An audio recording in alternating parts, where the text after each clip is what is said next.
Hey guys, welcome to One Man's Tracks, and this week I'm back again with yet another radical thrift shop CD pickup.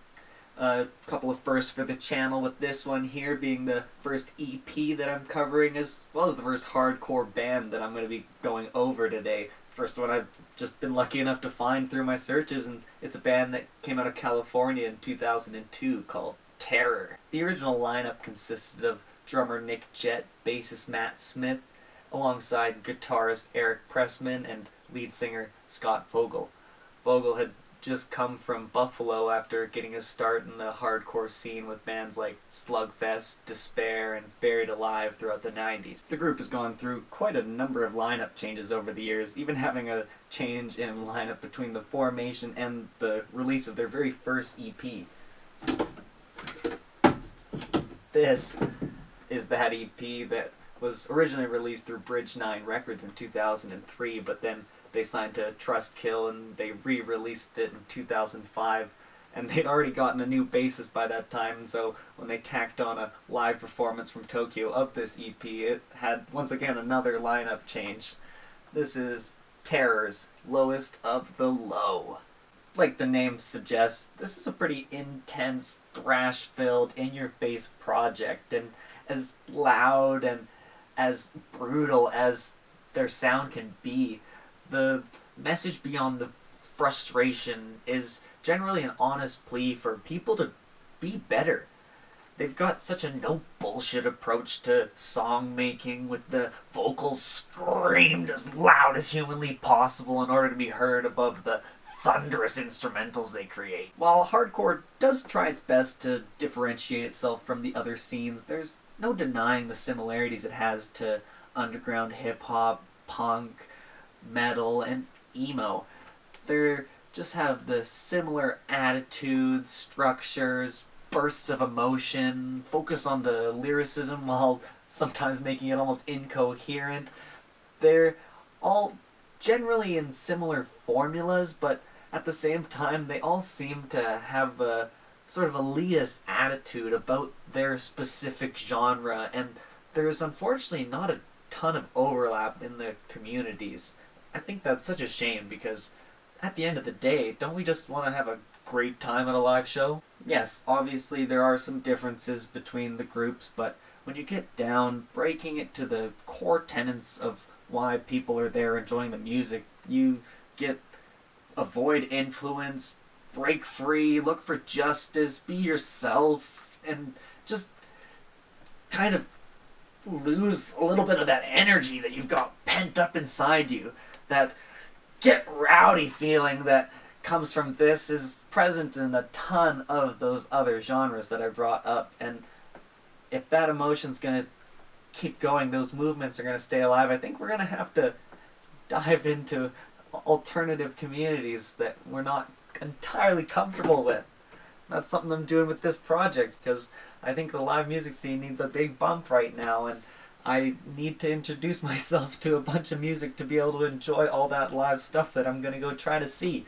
So, let's get to Terror, let's get into the tracks. It starts out with a high intensity fuck you to some kind of unnamed system or authority with Better Off Without You. This opener, as well as the following track, Don't Need Your Help, have this punky, speed metal, thrashy feel to them. It's fast, unhinged, and it carries this resentful energy that seems to give Terror's sound more bite. The absolute guttural brutality from the end of Don't Need Your Help spills over into Nothing to Me.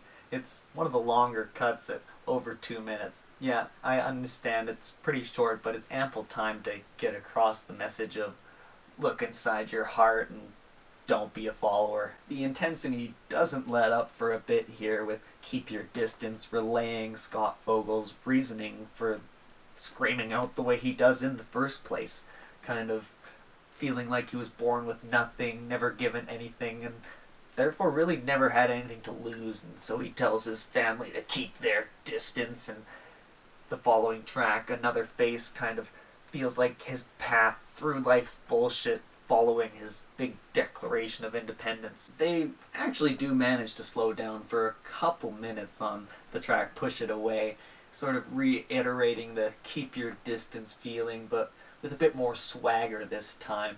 It's got a bit of a groove to the chorus that makes it much more memorable and probably makes this the most approachable cut on the EP. Scott's calling out the fair-weather hardcore community on the track Life and Death. It's short and poignant, and he declares his steadfast dedication. It's a life or death situation for him, and he's in it till the end.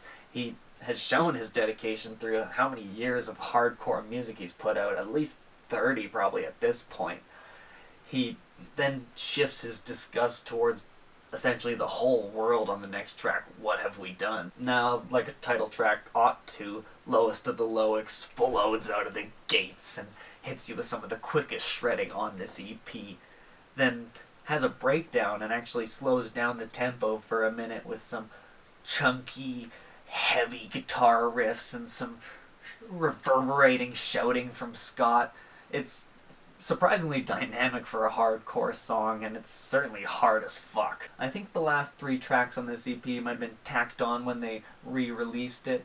They do an 80s cover of a hardcore song called Can I Say by Dag Nasty, and unfortunately without Scott's vocals on it, I think this sounds closer to a punk track than anything else, and it makes it stand out a bit on the project. The last 2 provide some more highlights on this album, with the first one being Out of My Face, continuing on with those themes of keep your distance, with another dope breakdown for the chorus on this one, and then closing it out, leaving you at the lowest of the low, at the bottom of the pit. You've got nothing to lose, and it breaks you down to the nothing that you are and leaves you with a fuck everything attitude. Then, as I mentioned, they play a live set of this EP in a slightly rearranged order from Tokyo, and it's definitely got a grittier, grimier, and I guess purer hardcore sound.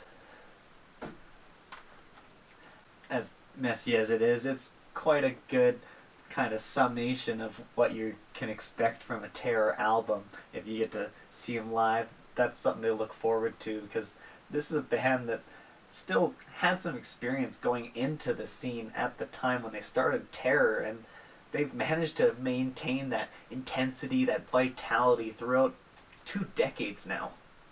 Pretty impressive for a hardcore band, and just the energy they have. I can hardly imagine them being in it for anything but the music at this point. The band's set to release their 8th full-length album later this year, and they've just re-released and re-recorded a version of this and their first album, one with the Underdogs, with the guitarist that they originally recorded those with. Nails frontman Todd Jones has recently rejoined Terror, and they've began to put together some new sort of OG Terror material, and I've got high expectations for that, because they re-recorded this kind of live in the drummer's studio. It's a cool sound. It doesn't have that fullness of a studio Terror release, but it does manage to keep the intensity and the fury that you get from this original, just maybe a little bit crisper production that takes a bit away from the rawness, but hell, I think it's nice to have, and it's a notable project. It's called Trapped in a World, I believe. It's linked down below with this. Normally, I'd definitely recommend listening to these in the order they were released in, but for ease of introduction and just general accessibility, especially for my parents who might still be interested in checking out Terror, I definitely recommend starting with Trapped in a World, and then if you like its chunky brutality and you want maybe a bit of a messier, rawer version, try out the original. Thanks everybody for watching. Make sure to annihilate the like or dislike button, whatever, and obliterate the subscribe button. Let me know down in the comments your favorite hardcore group, and maybe check out this Descendants review I did a way back. Have an awesome week, but it's time for you to get out of my face!